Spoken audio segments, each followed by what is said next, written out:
Doctor గారు, వయసు వచ్చిన పిల్లలు తమలో కలుగుతున్న మార్పుల గురించి, ఆలోచనల గురించి తల్లిదండ్రులతో చెప్పుకోవడానికి సంకోచిస్తారు. అలాగే తాము ప్రేమించిన వ్యక్తి గురించి ఏమాత్రం చెప్పలేకపోతారు. దీనివల్ల వాళ్ళ మనసులో ఎంతో వ్యధ చోటు చేసుకుంటుంది. దీనికి పరిష్కార మార్గం లేదా?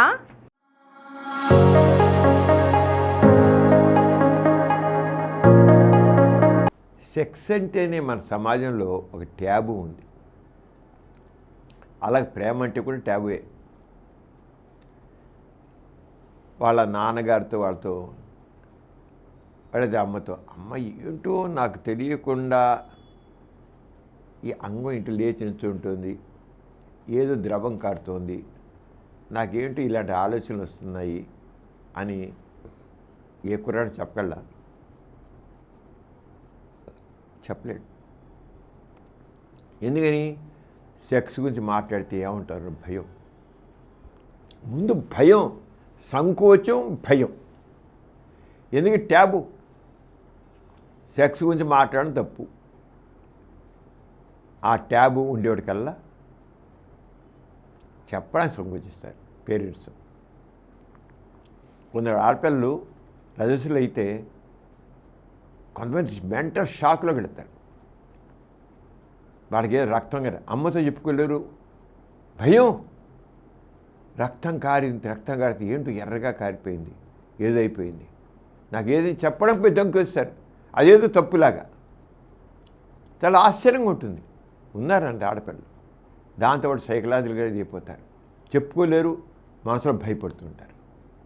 అంతే సంకోచం, భయం అనేది పిల్లల్లో చాలా ఎక్కువ. అందుకే సెక్స్ ఎడ్యుకేషన్ కావాలి, పేరెంట్స్కి కావాలి, పిల్లలకి కావాలి సెక్స్ ఎడ్యుకేషన్. పిల్లలు పేరెంట్స్ స్నేహితులుగా చూడాలి, అలాగే పేరెంట్స్గా పిల్లలతో స్నేహితులుగా చూసుకోవాలి. పిల్లలే కానీ స్నేహితులుగా చూసుకోవాలి. స్నేహితులు ఒకరికొకరు చాలా చెప్పేసుకుంటారు. ఒరే నాకు ఇలా అవుతోందిరా, ఒరే నాకు ఇలా అవుతోందిరా చెప్పేసుకుంటారు. ఒకరోజు చెప్పని 2 రోజులు చెప్పేసుకుంటారు. ఆ రంగా పేరెంట్స్ కూడా వయసు చెప్తే ఇచ్చాడు కదా, మగపిల్లాడితో కూడా నీళ్ళైన మార్పు రావచ్చు, అమ్మాయిలు ఒక నీళ్ళైన మార్పులు వస్తాయి. ఇవన్నీ జరుగుతాయి. మగపిల్లల్లో నీకు అంగసమ్ములు వస్తాయి, వీర్యస్ఖలనం జరుగుతుంది రాత్రిపూట, ఏం వద్దు న్యాచురల్, ఇవన్నీ చెప్పాలి. చెప్పదు ఏదో తప్పు తప్పు తప్పు అనుకుంటారు. అందుకని ఏంటి, ఈ సెక్స్ గురించి కానీ, వాళ్ళు వచ్చే మార్పు గురించి కానీ, లేదా ప్రేమ గురించి కానీ, నేను ఎందుకో ఒక అమ్మాయి అంటే నాకు ఎందుకో ఇష్టంగా ఉంది, నేను ప్రేమించాను చెప్పాలంటే భయంగా ఉంది అని చెప్పానండి. సచ్చని చెప్పరు. నేను ఒక అమ్మాయిని ప్రేమించాను, ఆ అమ్మాయి నాకు పెళ్లి చేసుకోవాలంది, ఆ అమ్మాయితో నాకు గడపాలని, నా జీవిత భాగం చేసుకోవాలని ఒక అబ్బాయిని చెప్పాను, ఒక అమ్మాయి చెప్పాను, ఒక అమ్మాయిని ఒక అబ్బాయిని లేకపోయాను. జరగదు. ఎందుకని? ఏమంటారు? భయం. బుద్ధిలో వచ్చాయి, నీ ప్రేమ దోమ, నువ్వు మెయ్యి అంటారు. వెంటనే ఉంటుంది, ఆటోమేటిక్గా వస్తుంది. బుద్ధిలో వచ్చాయి ప్రేమ దోమ, వెంటనే పేరెంట్స్ వస్తాయి. కానీ ఆ వయసు అట్రాక్ట్ అలాగా చూద్దాం. ప్రేమ అంటే ఇలా ఉంటుంది, అట్రాక్షన్ అంటే ఇలా ఉంటుంది. నీది ప్రేమ అట్రాక్షన్ తెలియాలి. చూద్దాం. ఒకసారి మీ ఆ అబ్బాయిని తీసుకురాని అమ్మాయికి చెప్పాలి, అబ్బాయితో మాట్లాడతాం మేము కూడాను, చూద్దాం. ఎందుకంటే జీవితం అంతా కలిసి ఉండాలి కదా అని మాట్లాడి కనీసం ఓకే చూద్దాం, మంచిదే కాదన్నాం. అబ్బాయి గురించి కూడా ఎలాంటిదో ఏంటో అది పుట్టి నిజమైన ప్రేమ లేదు ఓన్లీ అట్రాక్షన్ ఏంటో తెలిసిపోతుంది కదా. కాననరుగా చచ్చిరాను నోరు మెయ్యి అంటారు ఫస్ట్ పేరెంట్స్ అంటారు. అందుకే భయం. ప్రేమ చివరి సూసైడ్ చేసుకుంటారు. చెప్పకుండా ప్రేమించిన ఒకరిని పెళ్లి చేసిన ఒకరిని అవుతుంది. చివరికి విడిపోతారు, లేదా సూసైడ్ అని చేసుకుంటారు. ఎందుకండి అసలు అలాగా? అంటే పేరెంట్స్కి పిల్లలకి మధ్య ఏ తల్లి అయితే 9 మాసాలు మోసం బిడ్డను కందో ఆ బిడ్డని అర్థం చేసుకోవడానికి ప్రయత్నం చేయడే, తన తండ్రి తన బిడ్డను అర్థం చేసుకుని ప్రయత్నం చేయడే, అర్థం చేసుకోవాలి. వీళ్ళు కూడా వాళ్ళ వయసులో అలాంటివి జరిగే మర్చిపోతారు. ఆ ఏజ్ దాటిపోయాక మర్చిపోతారు వీళ్ళు. ఆ వయసులో ఎలా ఉండదు, వీళ్ళకి అలాంటి అట్రాక్షన్స్ జరిగాయి, మర్చిపోయారు వాళ్ళు. అంటే పెరగలేదు, వీళ్ళ కొద్ది పెరిగింది, కొద్దిగా అడ్వాన్స్ అయింది.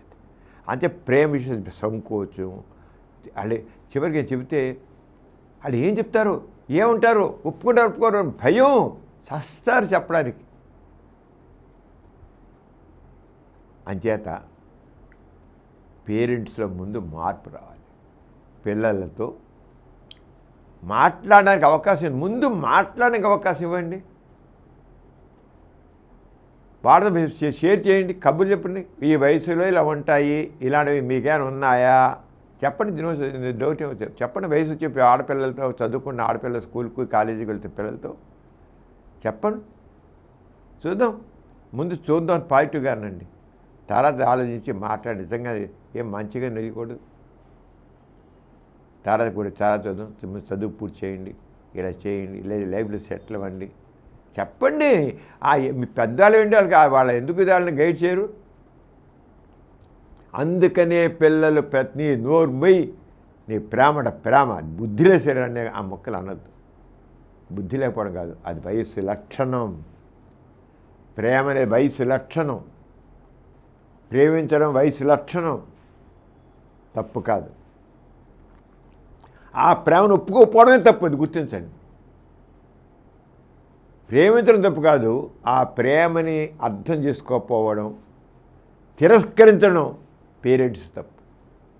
అంటే ముందు మీ తప్పుని సరిదిద్దుకోండి. చెప్పండి ముందే, పిల్లలంటే మీరు పెళ్లి చేయాలి కదా, మీరు చెప్పండి. మీకు జీవిత భాగస్వామి చక్కగా ఉండాలి.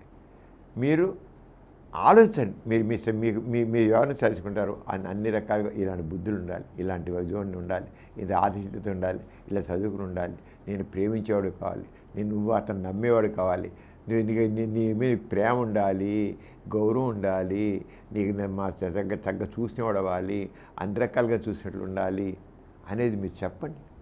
చెప్పి అలాంటి వాడిని చూసుకోమని చెప్పండి. ఎలాంటి వాడు కావాలి చెప్పండి, అప్పుడు జాగ్రత్తగా ఉంటారు. మీరు చెప్పని వేరే అసలు ఆ విషయం మాట్లాడరు కదా. ముందు ఎలాంటి జీవిత భావాన్ని సెలెక్ట్ చేసుకోవాలో ముందు చెప్పండి ఒకసారి. పేరెంట్స్ కూడా ఎడ్యుకేషన్ కాదు, పిల్లలు కాదు, ముందు ఎడ్యుకేషన్, పేరెంట్స్కి ఎడ్యుకేషన్ కాదు. ఆ పేరెంట్స్ ఇస్తే అప్పుడు చక్కగా జీవితాలు ఇదంతా చక్కగా ఉంటాయి. ఈ పేరెంట్స్ చెప్పరు కనుక దొంగచాటుగా ఆహారాలు జరుగుతున్నాయి, దొంగచాటుగా సెక్స్లో పడుకుంటున్నారు, దొంగచాటుగా అప్పుడు అన్వాంటెడ్ ప్రెగ్నెన్సీస్ వస్తున్నాయి. కేవలం పేరెంట్స్ యొక్క దీన్ని ధోరణి వల్లే అలా వస్తున్నాయి. పేరెంట్స్ మొదటి నుంచి చక్కగా చెప్పి ఎలా ఉండాలో చెప్పి జాగ్రత్తలు ఏంటో చెప్పినట్లయితే చక్కగా ఉంటుంది. అంచేత పిల్లలు సంకోచిస్తున్నారంటే కేవలం పేరెంట్స్ యొక్క యాటిట్యూడ్ వల్ల. ఆ యాటిట్యూడ్ మార్చుకోవాలి.